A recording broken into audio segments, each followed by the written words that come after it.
Panorama group, जो सोचता है वो करता है। मेरा नाम मनोज भारती है।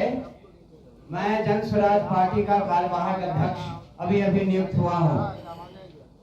तो उस हैसियत से मैं आपसे विनती करता हूँ कि जन स्वराज पार्टी का जो उम्मीदवार हमारे द्वारा चुना जाएगा या चुना गया है इस उप चुनाव के लिए, वो एक अलग तरह की छवि आपके सामने प्रस्तुत करेंगे।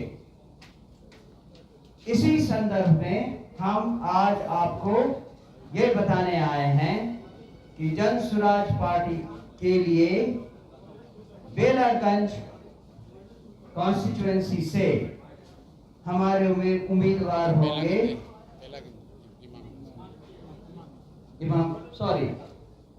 इमामगंज कॉन्स्टिट्यूएंसी से हमारे उम्मीदवार होंगे डॉक्टर जितेंद्र पासवान।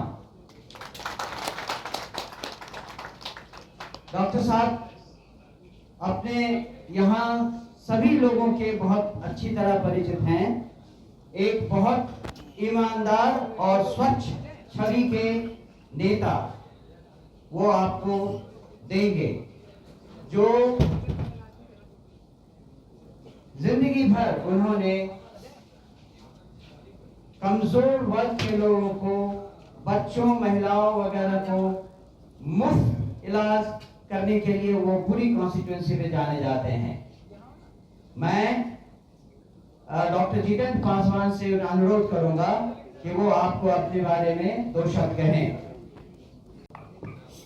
मैं डॉक्टर जितेंद्र पासवान, पेशे में मैं डॉक्टर हूं।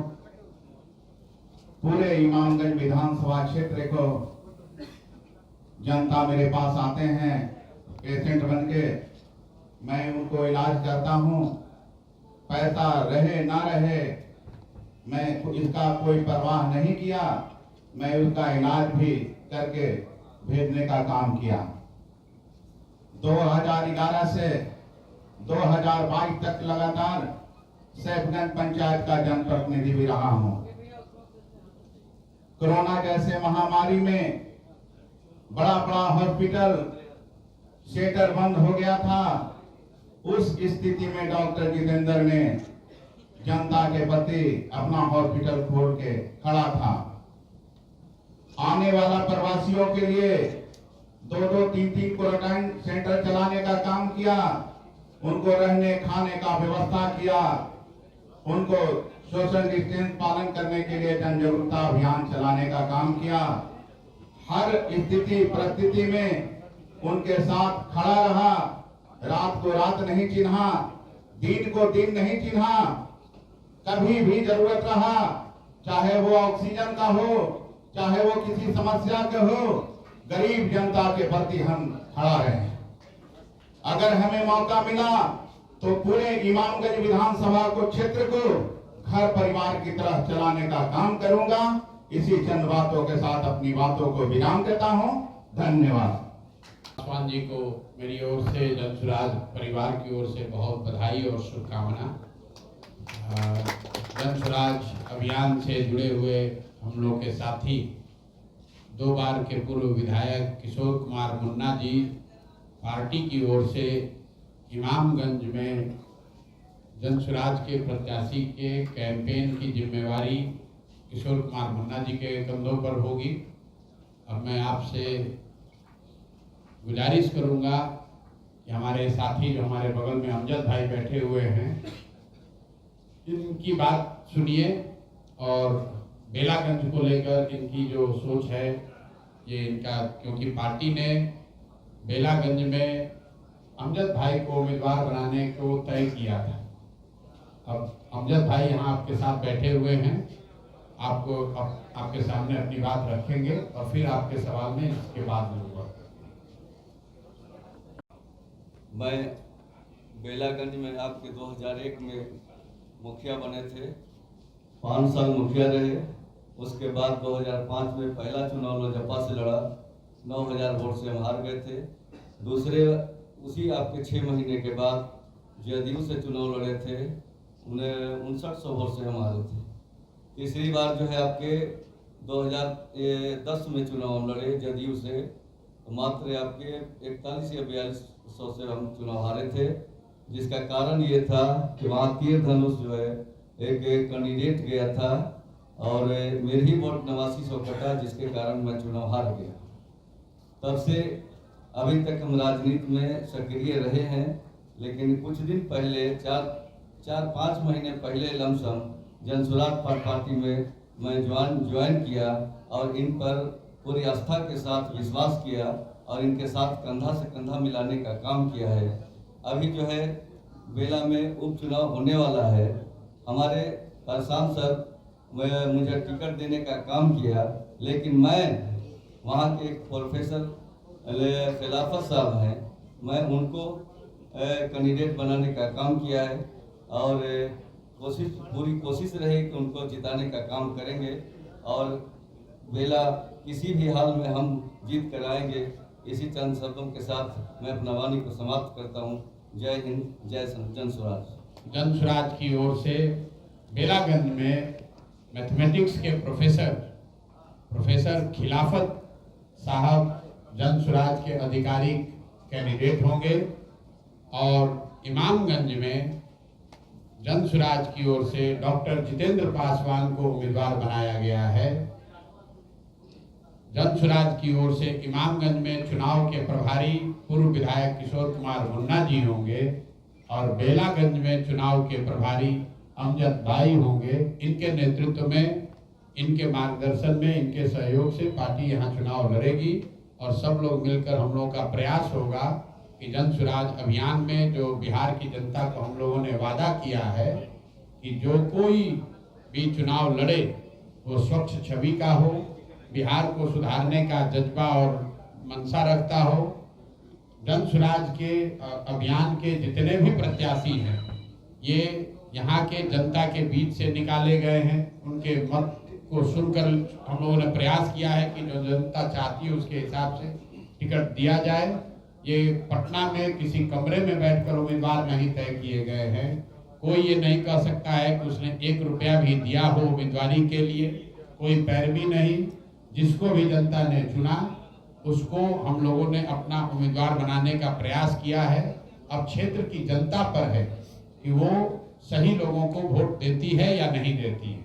जैसा कि आपको पता है तरारी में जहाँ पर एक और उम्मीदवार हम लोगों ने पहला उम्मीदवार घोषित किया है, वो क्षेत्र बदनाम है बालू माफिया के लिए, बाहुबलियों के लिए। तरारी में सेना के उप प्रमुख पहली बार 75 वर्ष के इतिहास में इतने बड़े पद पर रहने वाले व्यक्ति जन स्वराज की ओर से उम्मीदवार बनाए गए हैं। लेफ्टिनेंट जनरल एसके सिंह, जो एक जैसे कुंवर सिंह 80 साल के उम्र में खड़े हुए थे अंग्रेजों से लड़ने के लिए, वैसे lieutenant general SK Singh Tarari की जनता को बाहुबली और बालूबलियों से बचाने के लिए, मुक्त कराने के लिए जन स्वराज के इस अभियान से जुड़कर वहां पर लड़ रहे हैं। उसी तरह डॉक्टर जितेंद्र पासवान, जिनके बारे में इमामगंज के बारे में जो हम लोगों ने सुना, वहां की जनता ने जो बताया कि जनता वहां पर परिवारवाद से निकलना चाहती है, उन नेताओं से छुटकारा पाना चाहती है जिनको वो पिछले 25-30 सालों से जिताती रही है और उन लोगों ने सिर्फ और सिर्फ अपने और अपने परिवार की चिंता की है। और डॉक्टर साहब की छवि जहाँ तक हम लोगों को समझ में आई, ये वो व्यक्ति हैं जो वहाँ पर लोगों का इलाज तो करते ही हैं, लेकिन इलाज का एक मानवीय इनका आधार है। पैसा के बल पर ही सिर्फ इलाज करना इनका मुख्य उद्देश्य नहीं है। 2-3 बार वहाँ जनप्रतिनिधि भी रहे हैं और कल मैं खुद इमामगंज में था। सब लोगों से बातचीत करने के बाद लोगों ने जो नामों की चर्चा की, बीगन पासवान जी और डॉक्टर जितेंद्र पासवान, 2 नाम वहाँ से निकल कर आए थे, जिसमें सर्वसम्मति से बहुमत के आधार पर लोगों ने डॉक्टर जितेंद्र पासवान को तय किया है। इसलिए वो जन स्वराज के आधिकारिक उम्मीदवार हैं। बेलागंज में जैसा मैंने आपको बताया कि बहुमत के आधार पर यहाँ पर अमजद भाई के संघर्ष को देखते हुए अमजद भाई को बहुमत के आधार पर उम्मीदवार बनाया गया था, लेकिन अमजद भाई ने ये तय किया है कि मुझे 3 बार यहाँ मौका मिला है, हम लोग इस बार खुद नहीं लड़ेंगे बल्कि हर हालत में बेलागंज को, यहाँ के अपने आप को बाहुबली समझने वाले नेताओं से मुक्त कराने के लिए हम लोग एक ऐसे व्यक्ति को खड़ा कर रहे हैं जो शिक्षक हैं, पूरी जिंदगी यहाँ हिंदू मुसलमान सभी के बच्चों को पढ़ाने का काम किया है और उनकी छवि है एक नेक व्यक्ति की, ईमानदार व्यक्ति की। उस व्यक्ति को खड़ा किया जा रहा है। आप में से कुछ लोग ये कह सकते हैं कि उनको ज्यादा लोग नहीं जानता है, लेकिन जन सुराज में हमारे पहले स्लोगन में ये लिखा हुआ है सही लोग। और 2-2.5 साल के इस अभियान में हमने गांव-गांव में घूम कर कहा है कि जन सुराज सिर्फ मजबूत लोगों को नहीं ढूंढ रहा है, सही लोगों को ढूंढ रहा है। वो आदमी सही मजबूत हो या न हो, जनता की नजर में मजबूत हो या न हो, आदमी सही होना चाहिए। अगर सही आदमी होगा, उसके पीछे व्यवस्था साधन लगाकर जनता के आशीर्वाद से उसको मजबूत बनाया जा सकता है। लेकिन मजबूत आदमी को अगर हम लोग जिता देंगे तो उसको सही बनाने की कोई गारंटी नहीं है। इसलिए जो 3 उम्मीदवार अभी तक घोषित हुए, लेफ्टिनेंट जनरल SK सिंह करारी से, डॉक्टर जितेंद्र पासवान इमामगंज से और प्रोफेसर खिलाफत साहब बेलागंज गया से, आप देख रहे हैं इनका क्वालिफिकेशन क्या है, समाज के प्रति इनकी प्रतिबद्धता क्या है।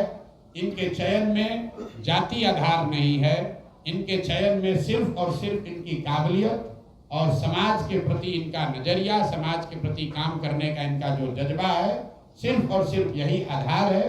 और हम लोगों का जन सुराज परिवार से जुड़े सभी साथियों का ये मानना है कि बिहार की जनता एक एक करके ही सही सारे विधानसभा से कूड़ा करकट को उठाकर फेंकेगी और अच्छे लोगों को चुनकर लाएगी, ताकि बिहार में एक स्वच्छ और अच्छी राजनीति की शुरुआत हो सके, बिहार में शिक्षा और पलायन के मुद्दे को सुलझाया जा सके। ये जो संकल्प हम लोगों ने लिया है, उस अभियान में जो इन लोगों ने भी साथ दिया है, मैं सबका हृदय से धन्यवाद करता हूं, अभिनंदन करता हूं। 2004 में देश की जनता ने यूपीए को आंशिक बहुमत ही दिया, लेकिन सोनिया गांधी जी के चेहरे पर दिया। सोनिया गांधी जी ने तय किया कि नहीं, मनमोहन सिंह जी उनके बदले प्रधानमंत्री बनेंगे। तो ये उनका विशेषाधिकार है, ये अमजद साहब का विशेषाधिकार है। इन्होंने तय किया है और आपके सामने जो इन्होंने बात रखी है, हम अपनी ओर से, दल की ओर से अमजद साहब को नॉमिनेट किया गया, अमजद साहब ने प्रोफेसर खिलाफत साहब को नॉमिनेट किया है। ये बात तय हो गई है, अब इसको और कोई इसकी वजह नहीं है। कल के हंगामे की वजह से तो नहीं अमजद हुसैन साहब का नाम चेंज किया गया? कल का हंगामा क्या था? हंगामा तो इनके पक्ष में था। हंगामा जिसको आप कह रहे हैं वो तो राजनीति का श्रृंगार है। आप जिसको हंगामा कह रहे हैं, मैं उसको जन सुराज की ताकत देखता हूँ। अभी जो दल 2 अक्टूबर को बना हुआ है, उसमें उम्मीदवार बनने के लिए अगर सैकड़ों लोग आपस में नारेबाजी कर रहे हैं, बता रहे हैं कि जन सुराज का उम्मीदवार कौन होना चाहिए, दिखाता है कि जन सुराज की ताकत कितनी है। अगर जन सुराज की सोच की ताकत नहीं होती तो कौन इसका उम्मीदवार बनना चाहता है? देश भर में नारा लिखने के लिए अगर कोई नाम है तो प्रशांत किशोर ही का नाम लोग जानते हैं।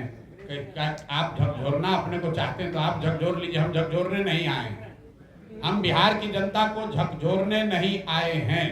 जन सुराज आंदोलन नहीं है, ये जन सुराज किसी को उखाड़ने नहीं आया है, ये बिहार को बनाने आया है।